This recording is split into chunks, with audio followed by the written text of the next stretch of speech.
Hindi lahat masaya ngayong Pasko.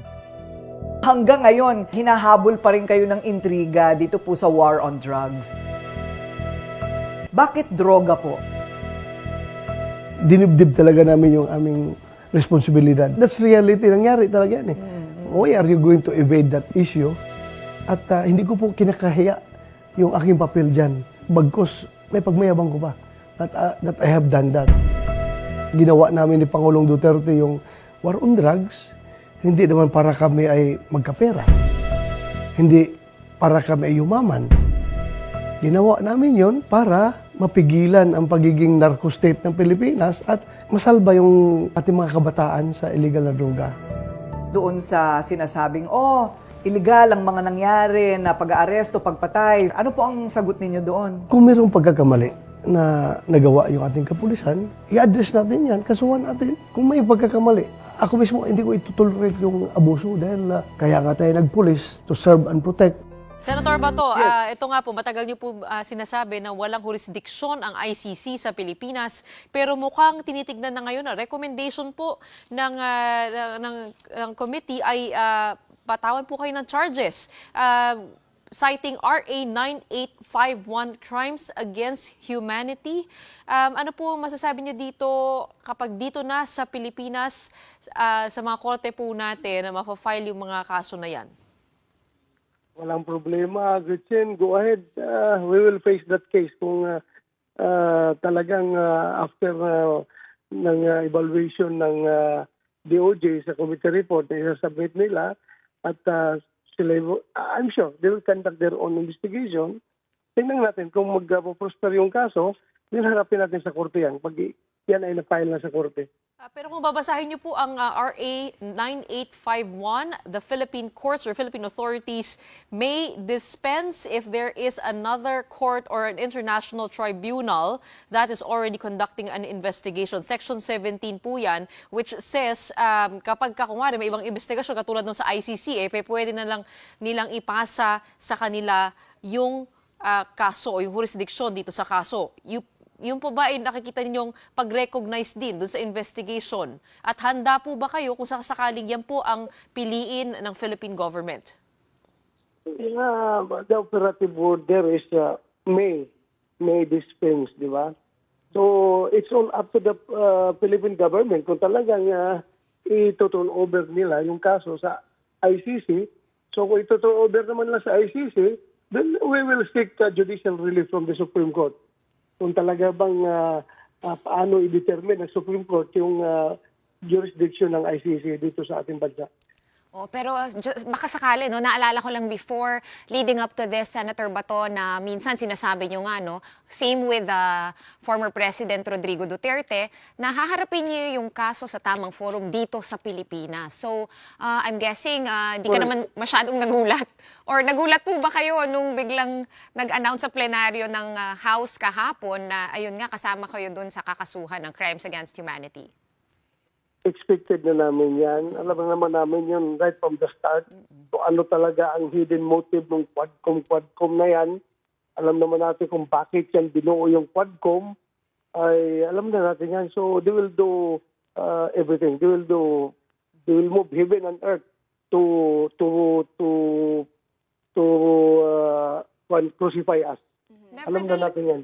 Nevertheless, Senator Bato, have you started putting together a legal team and all of those things that you have to do, usually before facing the courts? Or hindi nyo muna ginagalawan hanggang magkaroon muna ng kaso? Hintayin na lang natin kung magkakaroon na ng kaso, saka na tayo gumalaw. Alam naman natin yan na, alam mo, if you know where you stand, and if you know the truth, then you don't have to panic, you don't have to worry. Chill lang, chill. Senator, nakausap niyo na po ba si former President Rodrigo Duterte tungkol po dito? Hindi pa kami nakapag-usap. Siguro pag-uwi ko ngayon sa Davao, baka mag-usap kami, pero hindi pa kami nakapag-usap tungkol dyan. Expected na namin naman talaga yan. Wala na tayong ibang inaasahan dyan sa Quadcom yan. They are hell-bent to crucify us. So, alam na namin yan na mangyayari talaga yan. Yun nga po, kung political persecution po yung nangyayari, sabi nga po ni Congressman Romeo Acop, i-rebut nyo po yung kanilang report with proof, not theatrics, with evidence. Oo, tingnan natin yung evidence nila. Tingnan natin. Pag-file na sa kaso, tingnan natin kung hanggang saan naabot yung ebidensya nila na puro hearsay. Pahayag ni Senator Bato. O ngayon po, sumagot po ang ating mga kongresista patungkol po dyan sa banat ni Senator Bato. Thank you, Bibian. Moving on to the next question.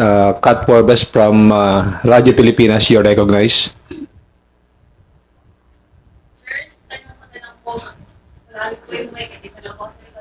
Sir, meron pong comment or statement si Senator Bato de la Rosa regarding po sa Quad Committee. Kanya pong sinasabi na ito daw po ay ginagamit para lang siraan ang former President Duterte. Ano po ang inyong comment regarding dito? Siyempre, is entitled to his own opinion. Pero maganda rin po na nanonood po siya ng Quad at saka nakikinig po siya ng Quad and is observing na at least they can see how hearings are done in the House of Representatives na alam naman po nila wala pong bahid ng bias doon.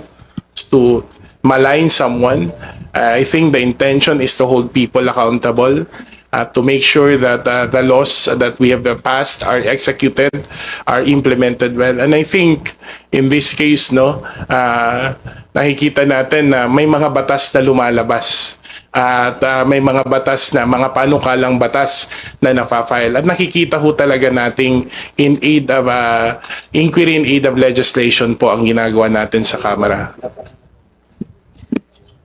Nakita nyo naman, our probe is grounded on facts, no? Nasubaybayan nyo rin yung mga hearings ng Quadcom. We remain faithful to the rules on testimonies, no? And evidence sa aming pagdinig. Pero sabi nga ni Kong Jude, lahat ng ito ay in aid of legislation. We are going to formulate legislation and laws, no, para maiwasan ng mga issues na tinalakay namin sa Quadcom at para hindi na ito maulit-ulit dahil alam naman natin na talagang maraming mga inosenteng buhay ang nawala, no, nung panahon na inimplement nila, no, yung war on drugs, no. So yun lang naman yung ating gustong ma-achieve, no, makagawa ng batas para hindi na ito maulit at magbigay ng katarungan sa mga taong namatay, no? Yung side nyo na lang po regarding sa payag po ni Senator Bato de la Rosa na yung ginagawa daw pong investigasyon is hindi daw po in aid of legislation. Ano daw po? In aid of persecution. Actually, nasagot na namin kanina. So, Senator Bato, in aid of legislation po yun. Good morning po, mga kong. Sir, yung reaction nyo lang po doon sa statement ni Vice President Sara Duterte kahapon na inilabas regarding impeachment. I-quote ko na yung sinabi niya. Para sa akin kasi, kung mayroong impeachment complaint, that will be a way or an avenue na maayos kong masasagot kung ano man ang mga accusation sa akin dahil meron kasing rules ang impeachment. It is an inconvenience but otherwise para sa akin sa tingin ko naman okay ito kasi masasagot naman ng maayos ang accusation. Again, it is another lip service ng ating Vice Presidente. Dahil nakikita naman natin na napakadaming pagkakataon na kailangan niya magpaliwanag, hindi naman siya nagpapaliwanag. Ngayon, ang sinasabi na naman niya na through impeachment, makakapagpaliwanag siya. Pero nakikita naman natin, inisnab niya ang hearing sa Kongreso, inisnab niya ang hearing sa NBI, hindi siya nagpupunta, hindi nagpapakita, tapos sasabihin niya na ang tamang venue ay ang impeachment. So, hindi na natin maintindihan kung ano ba talaga ang gusto ng ating Vice Presidente. Maraming pagkakataon na po pwede siyang magpaliwanag, hindi siya nagpapaliwanag. So, mahirap talaga pag magpaliwanag kung hindi mo talaga alam kung paano mo ipapaliwanag yung mga ginagawa, no? At sana malinawan yung kanyang pag-iisip at binabati natin siya ng Merry Christmas at Happy New Year.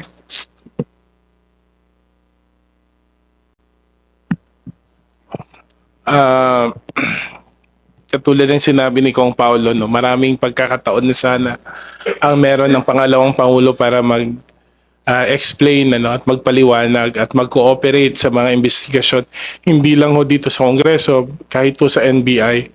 But it seems like the Vice President has always made it a point to show that she's above the law. It seems like the law should apply to everyone except to herself. So mahirap po yun. At, well, kung sinabi man yun ng pangalawang Pangulo, we welcome it in the spirit of Christmas. We look forward to it, di ba? Na sana, kasi hindi naman ho kung gugustuhin lang ni VP Sara na sumagot sa impeachment. Tungkulin po niya na sumagot. Sabi nga ng sinasabi natin, public office is a public trust. Hindi po depende sa amin kung kailangan naming sagutin ang mga katanungan ng bayan. Tungkulin po namin na sagutin ang aming mga pananagutan sa taong bayan. Well, tama po siya. Pero ang problema, pag wala pong impeachment, sana naman po siya sasagot. So, baka wala na naman. So, siguro mas maganda po na gawa na lang, hindi po salita. Salamat po. Good morning po, Kongs. Earl po. Last question.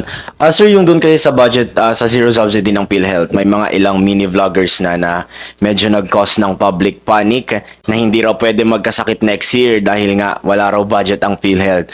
So, sir, direct message na lang siguro natin sa publiko para masiguro na hindi mabibitin yung mga benepisyo nila next year, sir. Well, sa mga kababayan po natin, klaro ho yung mga numero. Hindi po matitigil sa isang taon. May sapat pong reserbang pondo ang PhilHealth para matugunan, hindi lang para sa isang taon, 2 taon pa po. At hopefully by then we have already corrected so we could put in more and even probably more funds to PhilHealth once the corrections are made, the adjustments are made. Una, wag ho kayong magkakasakit. Kahit may PhilHealth o wala, hindi po magandang nagkakasakit. Pangalawa, hindi po pwedeng masabi na walang pera. May pera po ang PhilHealth. Nandyan po yung mga patuloy po ang ating mga subsidiya. Ang ating mga packages. At hindi lang ho, madadagdagan pa. Isahan natin. Katulad ng sinabi ni President Mandy Ledesma, madadagdagan pa by next year ang mga case rates natin. So, siguro naman, kailangan lang ito magtulungan. Magtulungan tayong lahat. May pangunawa at bukas na isipan.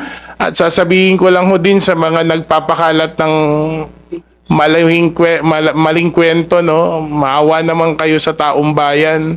Pamaskon nyo na lang sa amin. Tigilan nyo ng pagsisinungaling. Pangatlo, dun sa sinabi ni Kong Jude, masakit po talaga mabitin.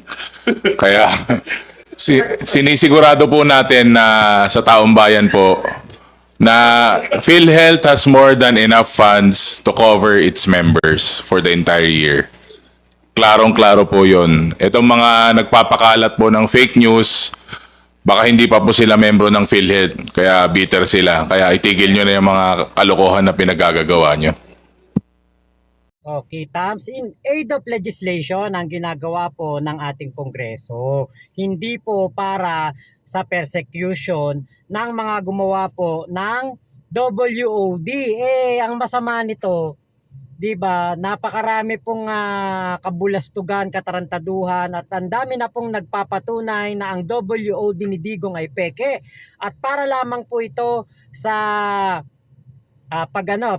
pagpabor dito kay Michael Yang para po mas umunlad ang kanyang negosyo. Yung sabi ni Senator Bato, hindi para kumita, hindi para yumaman, hindi para sa kapangyarihan, pero ganun yung nangyari, 'di ba? Parang ganun yung nangyari kasi ang dami pong kumita diyan.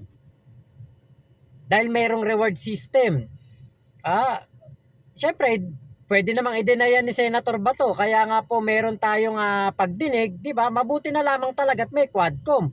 Kasi maipapakita po diyan yung mga ebidensya at kung ano ang mga nalalaman ng ating mga kongresista na maipapasa sa DOJ para po makasuhan na ang mga tao po na ito. Ang problema kasi ito hindi kumbaga parang sa kanila walang problema yan. Kumbaga para sa kanila hindi masama yung WOD na yan. Siyempre, 'di ba, madaling sabihin, di kami nakinabang diyan, wala kaming napala diyan. Ginawa lang namin yung trabaho namin, 'di ba? Pero ang totoo, kabaligtaran ang mga nangyari dahil nga po wala namang naparusahan ba si Michael Yang? Naparusahan ba yung si Alan Lim na kaibigan ni Senator Bongo? Diba, si Michael Yang, wala na rito sa bansa, umalis na, tangay-tangay ang mga perang kinita dito sa ating gobyerno ni Digong. Tayo ngayon nagbabayad ng utang, tayo ngayon nagpapakasakit, magpapasa ng mga kinulimbat nila. Diba, kaya yung pong salita na yan ni Senator Bato, napakadali para sa kanya. Kasi nga, para naman sa kanya, yan madali niyang sabihin, paninira lang yan, in aid of persecution lang yan. Pero, diba, kung malinis konsensya mo, ba't di ka magpakita sa Quadcom? Bakit ang mga rebat ni Bato, puro paninira lang yan, puro ginamit pa niya, diba, itong si Grijaldo, para dito sa dalawang kongresista kay Benny Abante at Dan Fernandez para po mawala ng integridad, kredibilidad ang ginagawa ng Quadcom. Kung si Grijaldo wala siyang tinatago, wala talagang totoo na merong coercion at merong pong harassment na ginawa sa kanya, ba't hindi na siya ulit bumalik ng Quadcom? Ba't hindi na ulit siya nagpakita sa Quadcom? Hinintay pa niya na makontempt siya at mahuli at saka ikulong po doon sa Kongreso. Diba? Kung talagang malinis ang mga salita ni Grijaldo at walang impluwensya ni Bato, magpapakita yan sa Quadcom. Diba? Kaya alam nyo, yung sagot dyan nung si congressman, nakalimutan ko pangalan. Yung sinabi, Senator Bato, in aid of legislation yun, tapos nagtawanan sila kasi nakakatawa naman talaga tong mga si Bato, si Bongo, saka si Digong diba? Puro mga kung ano-ano pinagsasabi, pinagyayabang. Pero wala naman talaga silang mapatunayan na hindi talaga yun EJK, hindi talaga yan wala talagang naagrabyado, wala talagang naging kumbaga masamang dulot sa ating mga kababayan. Saka yung sabi ni Senator Bato, pinagmamalaki pa niya yan. Pagmamayabang pa niya yan. Nako. Ang daming ang kasamaan na nangyari noon. Pagmamalaki mo, pagmamayabang mo, nasa tama ka pa bang pag-iisip pag ganyan ang sinasabi mo sa isang interview kay Corina Sanchez, di ba? Kasi paano mo ipagyayabang yung isang bagay na napakaraming naperwisyo, napakaraming intriga na ibinabato sa inyo at mga akusasyon pero walang mapatunayan na hindi yun totoo. Maraming nagpapatunay na totoo yun. Diba? Kaya nga ang naging suggestion ng Quadcom, kasuhan sila. Paano kung wala pong naglakas ng loob na tibagin itong Davao Group, Davao Boys na to? Di habang buhay na lang na ibabaon na lang sa limot ang ginawa po nitong mga dating namumuno sa ating bansa. Na ang totoo, kinawawa ang mga Pilipino. Sila talaga ang kumawawa sa ating mga kababayan. Diba? So, abangan natin kung ano hanggang saan ang paninindigan ni Bato dyan. Pati yung sa ICC.